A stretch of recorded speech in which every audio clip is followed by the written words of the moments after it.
Сәлеметсіңдер ме балалар? Бүгін бізде 3-4 сабақ «Атам төрге отырады».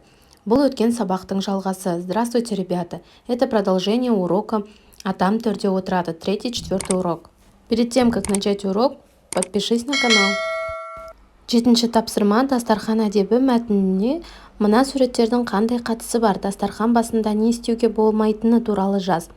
Этикет за столом. Что можно делать и что нельзя делать за столом? Напиши про это. Ең алдымен үстелге отырмас бұрын қолымызды жуу қажет. Үстелге отырған кезде шынтақпен отыруға болмайды. Шынтағымызды алып отыру керек. Және де үстелде тамақты үлкендерден бұрын алуға болмайды. Тыныш отырып ішу керек. 8-ші тапсырма. Шетелдік досыңмен өз халқыңның дәстүрлері туралы сөйлесіп отырсыңдар. Ол сенен қазақ халқының дастархан әдебі туралы сұрады. Оған қазақ халқының дастархан әдебі туралы айт. Диалогте жалқы есімдерді қолдан. Надо составить диалог. Ты со своим другом, иностранным другом, разговаривал про традиции казахского народа.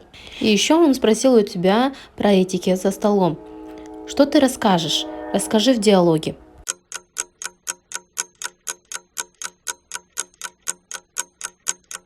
Тоғызыншы тапсырма. Ұлағат сөздер түсініп оқы, негізгі ойды анықтап шағын мәтін жаз. Давайте вместе прочитаем, поставим ударение правильно, а потом составим текст. Адам денесінде қарнынан өткен жаман ыдыс жоқ. Адам баласы бірнеше асап жеген тамақпен шектелсе де болады. Қажет болса қарнының 3/1 тамаққа, 3/1 суға, қалған 3/1 демалып тұруға ажыратсын. Хадистен. Саулығыңды тілесең, артық ішіп жеме. Науи. Шақтап жесең, санаңды ашар, артық жесең, ұйқы басар. Бекон. О чем здесь говорится? Здесь говорится о том, что много еды есть нельзя, надо кушать в норму, и все перемешивать тоже нельзя. Это все вредно для здоровья. Ал енді мәтін, теперь текст.